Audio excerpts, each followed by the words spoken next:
tract infections, one of the another disease condition which is seen in the upper airway to support the functioning of respiratory tract and other body functioning is tonsils. So, today we will be discussing about inflammation of tonsils, that is tonsillitis. So, you can see the structure where it is situated. It is the part of upper airway. Okay. We can see the definition, inflammation of the tonsils. So, that is the lymphoid tissue located in the pharynx. So, the pharyngeal lymphoid tissue, it is known as tonsil, and if it is getting inflamed, it is known as tonsillitis. If both throat and tonsils are infected and inflamed, it is known as pharyngotonsillitis. That is, the adjacent structures like pharynx and the tonsil is getting inflamed, then the condition is known as pharyngotonsillitis. Because in many of the conditions, it comes together because the structures are very close together. Regarding the etiology, there are viral etiology, bacterial etiology, fungi, parasitic infestations, and these all are the some of the factors which is leading to this tonsillitis. And among viruses like adenovirus, influenza virus, Epstein-Barr virus, Herpes simplex virus. So these are the virus which is causing tonsillitis. The second group is bacteria. Bacteria like group A hemolytic streptococci, Neisseria gonorrhea, Haemophilus influenza, Chlamydia pneumoniae. So these are the bacterial reasons which is leading to uh, tonsillitis, and fungi like Candida species, and even in parasitic infestation also we can see some amount of tonsillitis. And the nursery, dormitory, then closed rooms, they will be favoring the spread, and especially in children these are the some of the risk factors which leads to tonsillitis. So there are generally two types of tonsillitis based on the incidence or the time of occurrence of this tonsillitis, signs and symptoms appearance, that is acute and chronic. So first we can see the acute tonsillitis. So this is the anatomy of one of the tonsil, that is palatine tonsil, and you can see the crypts, primary and secondary crypts of tonsils, and this is the structure of tonsil. So, the type of acute tonsillitis, this is to explain this types of acute tonsillitis. So, the first one is catral tonsillitis, follicular tonsillitis, acute parenchymatous tonsillitis, and peritonsillar abscess. These are the four types of acute tonsillitis, and it is according to the depth of inflammation.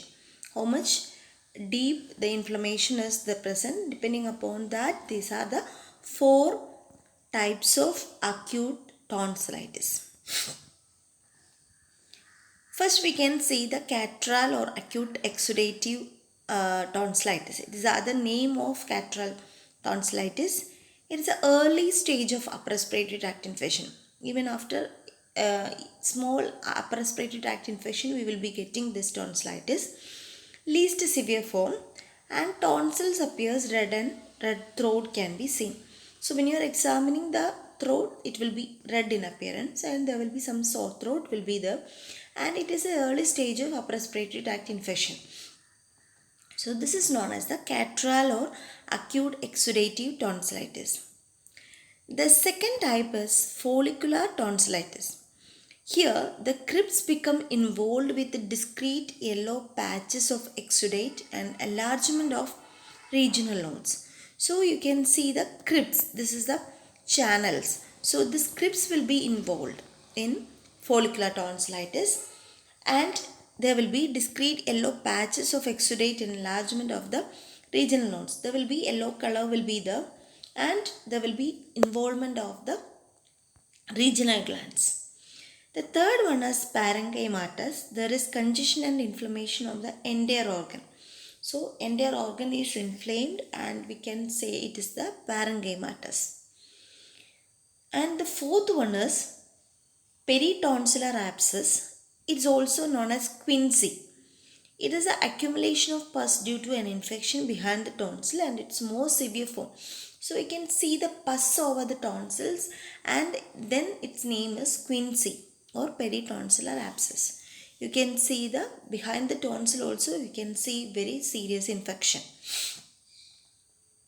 So these are the four types of acute tonsillitis.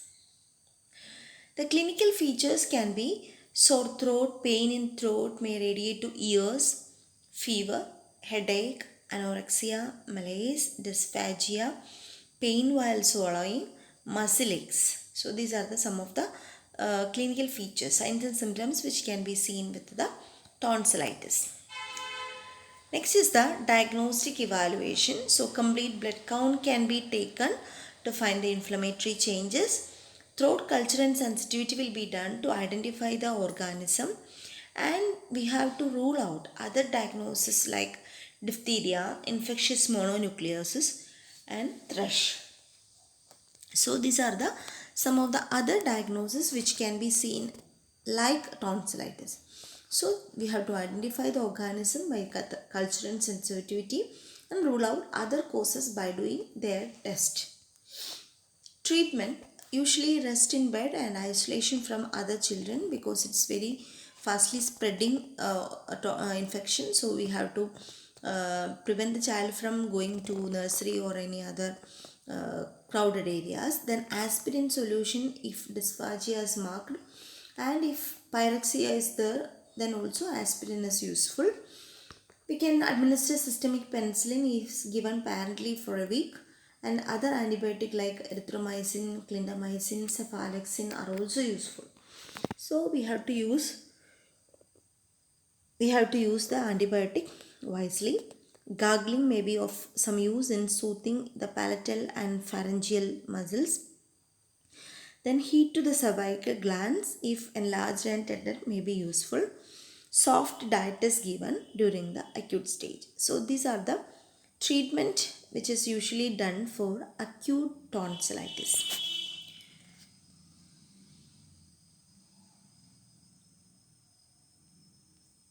So we will continue.